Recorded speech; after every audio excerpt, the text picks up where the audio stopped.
Hello there. You cannot define a society without the mention of a woman. You cannot talk about a family without the special role women play in the family in the upbringing of the young ones. And you cannot talk about any corporate organization of excellence without a woman in it. Or we talk about a culture. What is the place of the women in culture? My name is Cliff Ayoze, and I'd like to welcome you to a conversation today with a very special personality. As our focus will center on culture, we have a Deputy Director of Culture of Mbaise USA, seeking to be the Director of Culture of Mbaise USA. And I have the pleasure to welcome Lady Victoria Awuzie. It's a pleasure to welcome you. Thank you. Well, as usual, I have my colleague, my partner for this show, a lady you always like to meet with, a lady you will enjoy watching anytime, Dr. Nomso Norma Opara. My pleasure once again. Thank you, sir. The pleasure is all mine. Well, Lady Victoria, I know that you are a graduate of business administration and you came quite early to the United States. But a lot of people still want to meet you a bit. Can you briefly tell us about your person? Yes, my name is Victoria Wanganga Awuzie. I live in Northern California with my husband and my three children who are now, young adults. I migrated to the United States when I was 19 years old after my secondary school education in Nigeria. And since then I was single, and then eventually I met my husband. The very month I graduated from university, I met him, and then we married. And like I said, we live here in Northern California, and culture is something that's very, very dear to us, and that's why I decided. After I'm the deputy, currently the deputy culture, but now that's why I am running for the director of culture, I'm sorry, because culture is very, very important to me. Well, when you talk about running for the position of director of culture, serving your tenure currently as the deputy director of culture, one would be wondering your perception, your understanding of the embodiment of culture, because they say culture is relative, So would you want to enlighten us along that line? Sure. I believe that culture is the heartbeat of any group. Culture makes us who we are. Culture is seen through our food, our arts, our music, our dance.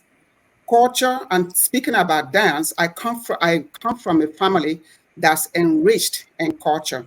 Speaking about dance, the Abache Kurunwa dance that is known all over the world, that all the people from Mbaise dance in Europe, Africa, America. That is my mom. That is my mom that sings that song, Onye Nganganya Chogeya. That is my mom. So I come from a family that's very, very enriched in culture. And in my family, with I speak Igbo to my children, and my children do understand the culture, and they understand the language. So I am somebody that is very, very enriched in culture and believes everything in culture, and I want to be able to pass it to the next generation. Well, you're still talking about the culture. You're a woman, and you've talked about your mother playing a very special role in using music to communicate or make people happy or try to sell what is good about our culture, the Igbo culture. But that is this perception or this belief by a section of the Igbo society that culture is better preserved by a man rather than a woman. I don't know how you react to that. And what I will sincerely tell those people is our culture, whether they know it or not, a lot of them comes through women. If you are saying that the culture is where it should be preserved through a male role. Are you then saying that a woman cannot be the president of Mbaise, USA? Are you then saying that a woman can never be the president of any local Mbaise organization? Because at the end of the day, if a woman is the president of Mbaise or any local Mbaise organization, which I know that women have acted in, I personally have acted in that role, then that encompasses the culture. That means that a woman is already overseeing the culture. I understand about the kola nut presentation and stuff, but do you know that even the kola nut that we speak of, women are the very first people that touch the kola nut? If you, Ambassador Cliff, have a guest in your house, you tell your wife, please, can you go get the kola nut? So the woman touches the kola nut. The woman presents the kola nut to the husband. The only aspect of the culture that the woman does not participate in the kola nut is the showing of it. Women write about kola nut. I don't know if we know Chimamanda Adichie, if we've read her books. She has written about this issue. I myself, I am a writer. I write on Medium.com. I have several articles on Medium.com, and I have addressed this issue. We had Ikusa here last 3 years when they came out here to California. It was a young girl that presented, that stated the culture of the kola nut, and everybody, every man in the audience was blown away. So this aspect of saying that, the culture should be preserved through male, I don't know where these people come from, but I believe that women can also preserve the culture. Okay. Nancy. Thank you so much, Ma. I appreciate your response. I think you forgot to mention also that women cultivate kola nut as well, and then hand them to their husbands to present. I like your answer on that one. What we're looking for is someone who has a strong platform that could sell our culture and be able to change the narrative for us, or tell our story the way, or let the world know about our culture. What platforms do you have, or what plans do you have in place to be able to share Mbaise's culture with the whole world? I am already someone who advocates for our culture in every opportunity that I get. If I am elected, I'm voted into this position, Mbaise will say, I will be speaking our language to anybody who can listen to it. I will show them our culture through our abibo, through our various dances. I will raise, our children whenever we're here in Northern California. I have been very, very instrumental to our local organization here. And every time we are doing Iliji Mbaise, I am the one that teaches the youth the dance that is presented on Iliji Mbaise. I put the uniform on them. I put sometimes I prepare them for the Ojion. So this is something that I have been doing all my life. So I will be able to, take our culture to the next level. I have a question for you, Ma. Can you please share a little bit of your current role as the Deputy Director of Culture? And also, please share with us situations, if any, when you felt like the current director was needed as a man to preserve that particular aspect of our culture since you started working with him. One thing that I liked very much when I worked with the outgoing director of culture is that he carried me along. Everything that he did, he consulted me, and we put our heads together and we did it together. Like when the last Mbaise USA in Dallas, we together with him, he was teaching the young youths, the Abibo, but I was the one, I was right there along, even though I was dancing on the side, I was right there along with him. So I have known our culture, and I'm always, willing to do things with anybody that's doing something in our culture. Okay. So if you are the director of culture, and the issue of kola nut comes up. I am so sorry we are stressing kola nut. If you have to present kola nut, or if you have to educate people about kola nut, what do you think you would do in that situation? How would you handle that situation if there's a need to present kola nut, which is expected to be done if they're to be done by the director of culture? What would you do at that point? I am someone that is all about culture. No matter how educated, no matter how Western we all become, culture is very, very dear to me. And I will never negate the fact that I will tap a man to do the presentation of kola nuts. I like the preservation of our culture, and I am not one to fight that aspect. So I will get a man to do that aspect. And I'm sure there are some aspects that the man will also say, if there's a man involved, like we say, can you do this for me? So I will tap a man to do the presentation for me.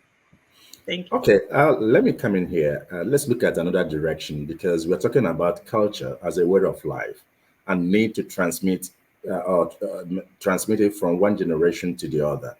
And in America, the United States, Europe, and in fact, abroad, so to say, our children, our youth, have appear to have challenges keying into our culture, our spoken language, and understanding most of the embodiment of our culture. I don't know what you intend to do in that direction to bridge the gap, the wide gap that exists at present. I am already doing those things. Seriously, I am already bridging the gap. I bridge the gap every day, all since 1999, since the inception of Mbaise Unity Association here in the local area. My mission has been to empower our children through our culture. So what and now we know I support the UIU, and I can have them do like they have. I support what my children do. The children have WhatsApp group. I think it's Instagram or WhatsApp group that they have that they communicate with one another. So I am somebody that that's always I advocate even when we go to an event here when others want to neglect the youths. I am one advocating for them. I am one saying no. We need to include them because we need to be able to pass our culture along. Because if we continue to negate them and think that hey they don't understand or they are not interested, then our culture dies. And the men or women that their culture dies, that is their demise, will become their demise. So I am really, really one that has been advocating for them. I have done a lot of things for them. I have actually, it was last year in October that I put an event together for all the youths, all the Igbo youths in this area. And they all came together and they, just to have some camaraderie. We had our food. We had abache, not abache, ojiono. We had a journey for them.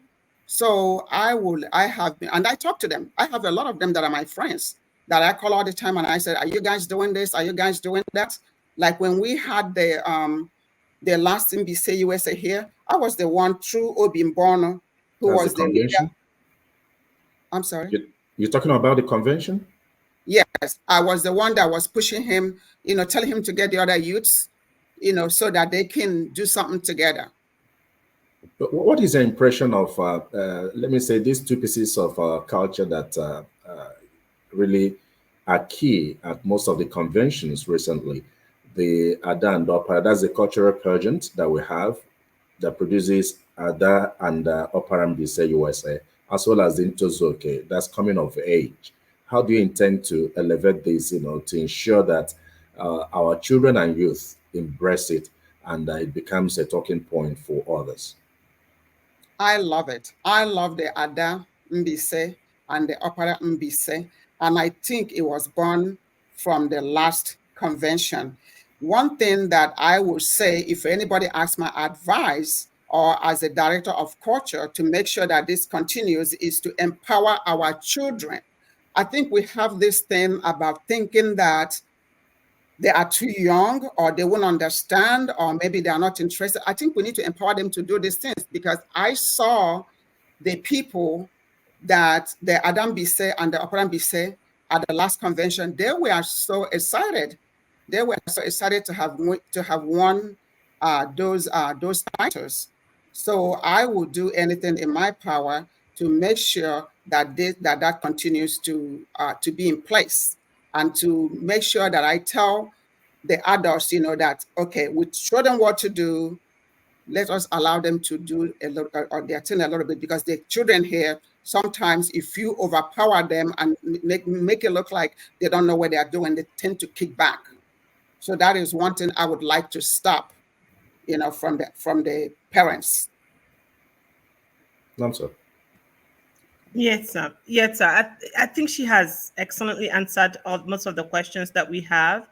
One of the things that we are trying to promote is to teach, I guess for me, is to let people know the aspects of our culture, or at least teach our children the aspects of our culture that they might think it's not civilized enough or too erotic for them to participate.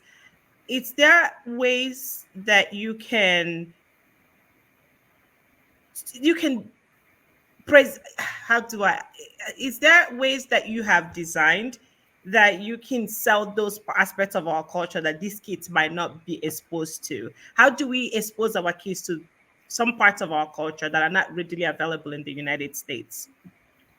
Believe it or not, one of the key ways to do this is to make them feel important, make them feel like they are the part of this. Because when you bring them in, I tell you, I am dealing with these youths all the time from events that we have in this area. And they will tell you, almost all of them, oh, Auntie Vicky, Auntie Vicky. Auntie Vicky is always there for us. Auntie Vicky is always there for us. She's always looking out for us. Like I said, what I can do is get some of them, get the key ones, and then tell them, explain that culture that they may think that is the too erotic. Tell them the importance of it. And then they can use in their own way, their own style, embrace it. And if we can do that, we're all winners. Okay, That's what I let's go away from talking deep of that. Now, you want to be the director of culture, and of course, under the umbrella of Mbaise USA. What can you tell us about Mbaise USA as it represents the people of Mbaise as an umbrella body, uh, assessing its performance based on its set goals and objectives? Would you want to talk to us along that direction?